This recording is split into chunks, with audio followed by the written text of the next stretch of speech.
I don't really have a lot of people in my life right now, but I hope that you all can enjoy this small victory with me. My ex and I were together for 4 years. I was actually out shopping for an engagement ring the day I found out she'd been cheating on me. Turns out she'd been with the guy for 6 months, and he had just found out about me around the time I found out about him. He gave her an ultimatum, and she chose him.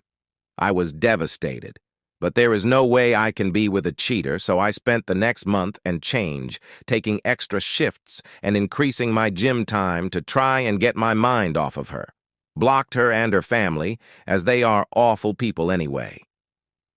Things were quiet until I got a text from an unknown number. It's my ex saying she is pregnant and that I'm the father. I don't believe her, but better safe than sorry for my potential child's sake, I offer to get a paternity test done. She refuses, stating that he and I were the only men she'd been with for years, and he had already tested negative, so it had to be mine. I keep insisting that we get the test done, and after a lot of back and forth, and she says she will schedule one and that we should meet up beforehand and then head to the clinic to get the test done. I agree because she finally accepted getting the test done, so we meet up at a coffee shop near the clinic. I am expecting a talk about what the next steps are if I end up being the father. Instead, she tries to turn the conversation into a talk about the good old days when we were together and a bunch of nostalgic stories. I keep trying to steer the conversation back to the child and the test, but she keeps going back to relationship talk about how she misses what we had. I'm freaking out about the potential child I have to take care of, so I don't realize what she is doing at the time, trying to get me to take her back. It comes time for us to go to the clinic, and she starts asking me if I have plans for the day, and if I want to go get a bite and hang out at her place for a bit. I respond that my only plans for the day are to get her to the clinic so we can get our paternity test done and figure out what to do after that.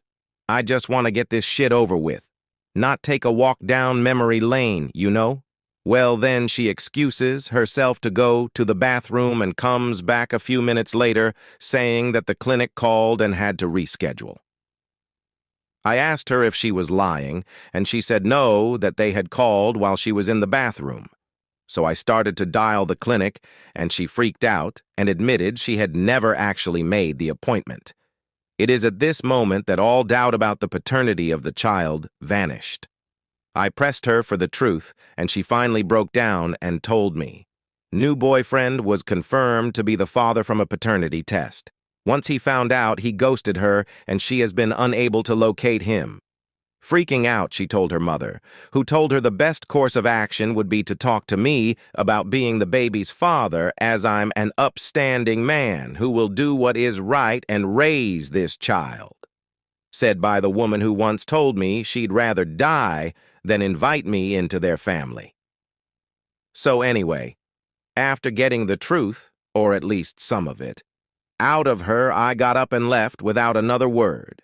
Got home and have been on the receiving end of hundreds of messages from my ex, her family, and her friends, all making new accounts to message me to beg me to take her back, calling me an asshole for abandoning her, and one guy who just keeps sending me dick pics, which I find absolutely hilarious. Thank you to anyone who made it through my rambling and retelling of these events. Honestly, walking away from her and finally realizing I'm better off without her has been such a freeing feeling, and I hope I can hold on to that feeling for a while because I needed this.